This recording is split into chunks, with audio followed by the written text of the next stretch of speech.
qu'est-ce que c'est Curriculum sur la conscience? C'est un mouvement d'énergie que l'homme peut décider. Dans ce cas ici, c'est Marc de la Salle. Lui, il va décider de parler dans les prochaines années Curriculum sur la conscience. Et eux autres, dans leurs ajustements, sont obligés de regarder aussi ce que l'homme veut faire.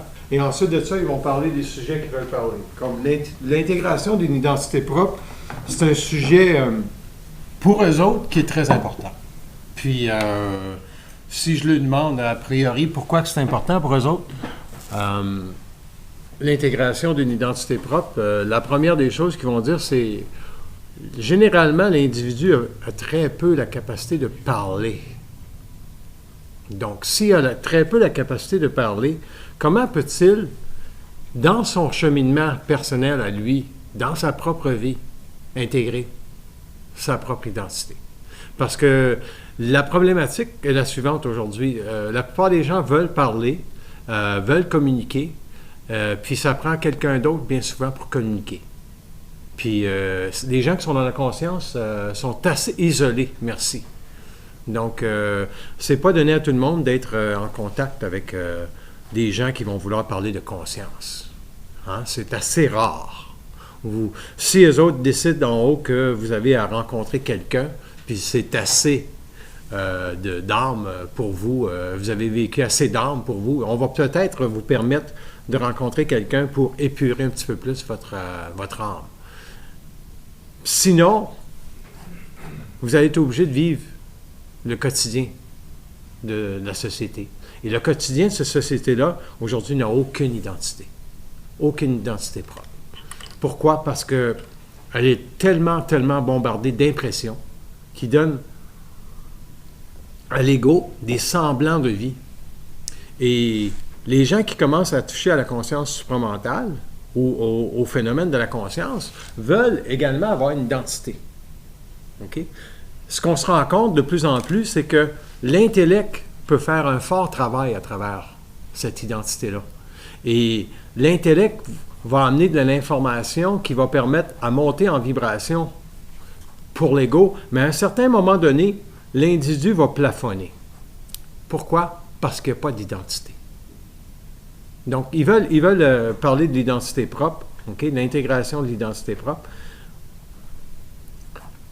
En gros, vous pouvez avoir énormément d'informations, vous pouvez énormément lire de livres présentement parce qu'il y a quand même suffisamment de livres qui circulent. Vous pouvez lire plusieurs livres pour donner de l'information, puis vous bourrez le crâne d'informations. En gros, là, on peut se bourrer le crâne d'informations parce qu'il y en a énormément d'informations au niveau de la conscience supramentale. Il n'y a pas seulement que moi qui fais ce travail-là, il y en a eu d'autres, puis il y en aura d'autres. Et la problématique, c'est la suivante, c'est que les individus intègrent simplement l'information sans nécessairement comprendre le processus d'intégration de son identité. Donc, pourquoi que les gens sont comme ça? Parce qu'ils ont besoin de se mesurer. L'intelligence, ça ne se mesure pas, ça se sait. Est-ce que ça se sent? Ça se sent... Oui, ça se sent. Ça se sent dans le sens que l'homme sait s'il est en contact d'intelligence ou s'il ne l'est pas. Il le sent comme ça. Mais de l'ego, ça se sent aussi. Et de l'ego, quand ça se sent, c'est une impression que ce qui est dit est intelligent. C'est déjà réfléchi. C'est déjà une portée pour se mesurer. C'est de donner à l'autre la A-, puis toi, tu prends la A+. Vous devriez le savoir automatiquement quand les gens font ça avec vous autres. S'ils vous donnent la A-, puis ou ils vous donnent la A+. Ou s'il n'y a pas de jeu d'ego, puis c'est d'égal à égal. OK? Vous êtes capable de... Donc, l'homme peut-il redéfinir sa conscience seul? Ils disent oui. En autant qu'il puisse avoir la volonté de se censurer. Il faut que vous ayez la volonté de vous censurer. Par exemple, si ça fait 10 ans que vous vivez les mêmes choses, posez-vous la question. Pourquoi vous vivez la même chose? Faut que tu te censures. Faut que tu te censures. Si tu ne te censures pas, tu n'auras jamais d'identité propre. Parce que l'identité propre, là, c'est un mouvement continu, infini, de redéfinition de l'homme, Moi, demain, je ne suis pas le même individu que je suis aujourd'hui. Puis je le sais.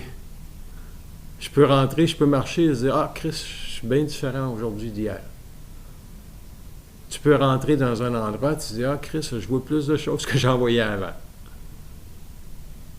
C'est comme ça que ça se passe. Vraiment, vraiment, vraiment comme ça que ça se passe. Il y a toujours un calme dans ça. Parce que c'est pas reposant à vivre l'intégration de sa conscience. C'est très difficile. L'intégration de son identité propre, là, vous allez vivre des hauts et des bas, ça c'est sûr.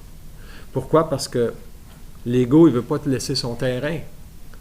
L'ego, il fait des choses qu'il ne se rend même pas compte de ce qu'il fait. Puis, il se protège toujours de la même façon. Toujours de la même façon.